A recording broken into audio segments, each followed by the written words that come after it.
The last few years have been a true resurrection for survival horror and psychological terror. With Resident Evil Requiem scheduled for early 2026, the recent release of Silent Hill F, and the remake of the original Silent Hill in the works, we could very well be witnessing a new golden age of horror. But it hasn't always been like this. For a long time, the genre was practically dead, and in the middle of that darkness, a mysterious project emerged, one that promised to bring the soul back to survival horror, a game that appeared out of nowhere, nobody fully understood, and yet somehow became a legend. That game was P.T., a simple demo that achieved what many full-fledged titles couldn't. It made millions of players tremble with fear. Few projects in recent history have had such a huge impact. And the most incredible part? P.T. wasn't even a finished game. When it was revealed to be a teaser for Silent Hills, a new installment directed by Hideo Kojima and Guillermo del Toro, fans absolutely lost it. It seemed like the series was about to be reborn stronger than ever. But, as we all know, this wasn't going to be a story of glory.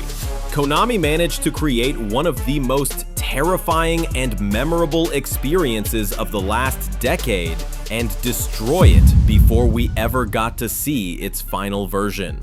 Today, P.T. is remembered as something very simple but incredibly powerful. A demo that scared the hell out of millions, changed the horror genre overnight, and then vanished before it ever had the chance to become a full game. So, let's break down what really happened.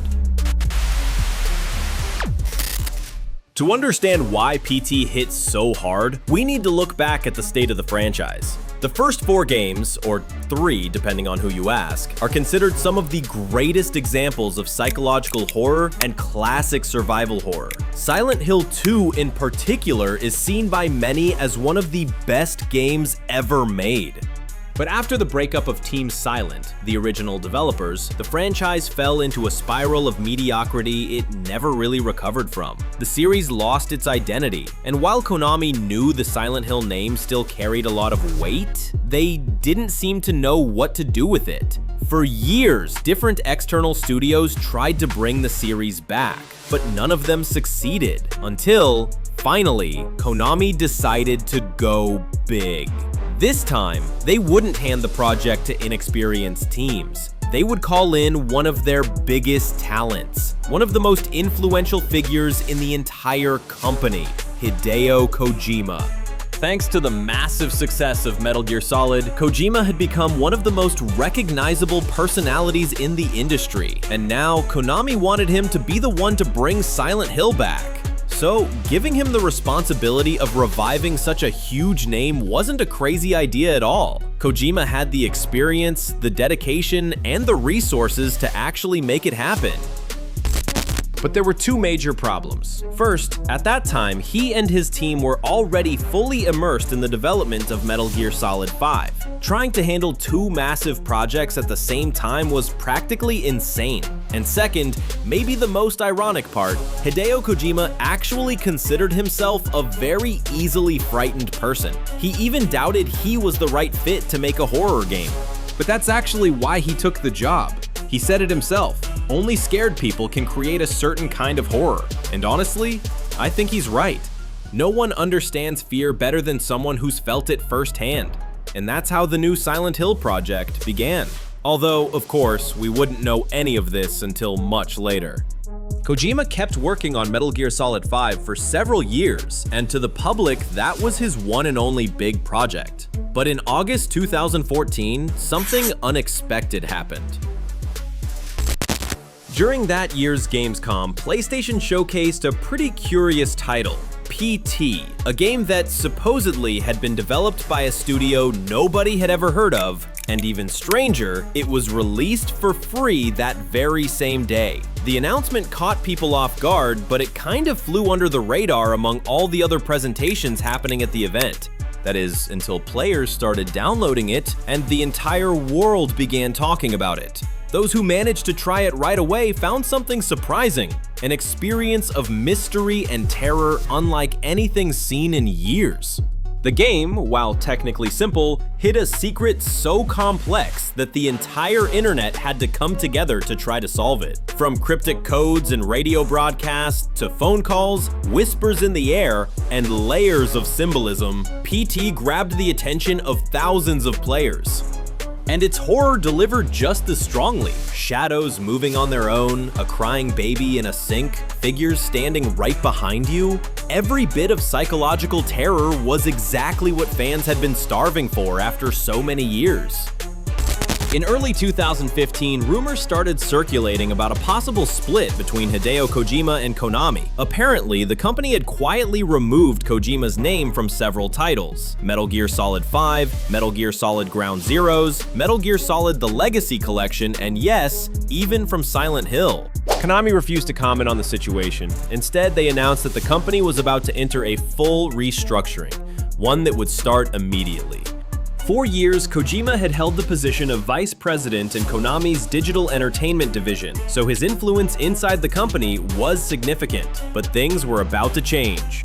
In April 2015, Kagemasa Kozuki, who had been the company's president for over 40 years, was replaced by his son, Takuya Kozuki. He was the one who essentially flipped the company upside down in an attempt to increase profits. Takuya believed the future of gaming was in the mobile market, and he immediately redirected Konami's efforts toward that area. A decision that, in the long run, would benefit the company, but at the time completely destroyed its public image, at least among gamers.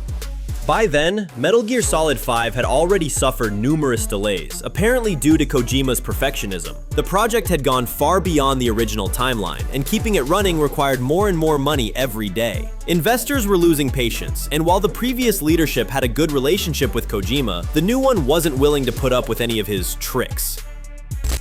And this is where all the rumors started becoming true. On top of seeing his name removed from several of his projects, Kojima Productions Los Angeles was suddenly renamed to Konami Los Angeles, raising fears of an immediate split between the two. Konami denied everything at first, but it didn't take long before the truth became impossible to hide. Hideo Kojima had been removed from his position, and he would essentially be forced to leave the company once his contract expired that December. Apparently, Konami had stripped him of all decision-making power inside the company. Rumors even claimed that Konami was treating its employees terribly, restricting phone calls, emails, and even their movement inside the office. As you can imagine, this didn't leave a good impression at all, and fans began to worry, rightfully, about the future of both Metal Gear and Silent Hills. Later on, Konami confirmed that Kojima would still finish the development of Metal Gear Solid 5 before his departure in December, but sadly, Silent Hills wouldn't be so lucky. On April 25, 2015, Guillermo del Toro confirmed in an interview that the project wouldn't continue, and Norman Reedus backed him up. With no options left, Konami issued a statement the next day confirming that, yes, it was true. Silent Hills was officially canceled on April 27, 2015. Fans around the world fell into disappointment, and the public reaction was explosive. I don't think Konami ever imagined how massive the backlash would be. And to make things worse, that same day they announced that PT would be completely removed from the store. But not only that, anyone who had downloaded it would lose their license. If for any reason you deleted it from your hard drive, you were saying goodbye to it forever. No one would ever be able to download it again. If anyone still had hope that the project might continue, this crushed it completely. But ironically, this only made the public even more fascinated by it. And that's where its greatest irony lies. In trying to erase the game from existence, Konami ended up doing the exact opposite. They turned it into a legend. A game that was already mysterious became even more so, something like our generation's Polybius. PT could very well be considered the first highly collectible digital title. People literally sell entire consoles just because they have the game installed. And of course, people buy them. Everything about PT, from its strange concept as an interactive demo to the way the internet spent days working together to solve its secrets, turned it into a fascinating event on its own. But the way it was erased from existence and everything that followed transformed it into a historic piece of the medium. And it's a legend that I'm sure won't be forgotten for generations. And as we've seen, PT still has secrets people are trying to figure out, and I'm sure we'll be talking about it for years. And honestly, its influence is everywhere. A lot of people have tried to recreate that same kind of fear in Minecraft, Dreams, Unreal Engine, pretty much any platform you can think of. And many developers picked up ideas from it and used them in their own games. You can see it clearly in titles like Layers of Fear, Resident Evil 7, and Resident Evil Village. It's crazy how one single project managed to shape an entire generation of horror games. But the craziest part is that PT was just a demo. When you think about it, it's wild how much it achieved in such a short amount of time. And honestly, it's hard not to feel a little sad about it. We never got the full game. Silent Hills was right there, about to become something huge, and it all fell apart before it even had a chance. For nearly a decade, fans waited desperately for a new entry, and finally, on September 25th, 2025, Silent Hill F arrived and showed that the franchise still had plenty to offer. With a story supervised by Ryukishi07 and set in 1960s Japan, this entry mixed classic psychological horror with fresh ideas that genuinely caught players off guard. What once felt completely lost came back strong, reminding us that even if some projects fade away, their influence, just like PT, never really disappears. But it's true that for years Konami made choices that really hurt a lot of its franchises, and Silent Hill was one of them. But now we can actually see the series coming back in a way nobody expected.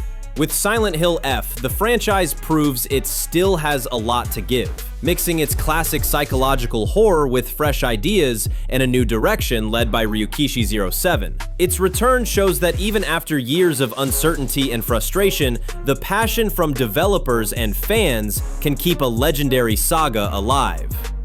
The future is wide open, but one thing's for sure, Silent Hill is back, and it came back hitting hard. And of course, if you enjoyed this, make sure to subscribe so you don't miss more stories, curiosities, and all the strange and fascinating corners of the video game world. Oh, and if you want to see me revisit PT 10 years later, yeah, a full decade, the link's in the description. Seriously, it's an experience. Thanks so much for watching, and I'll see you in the next video.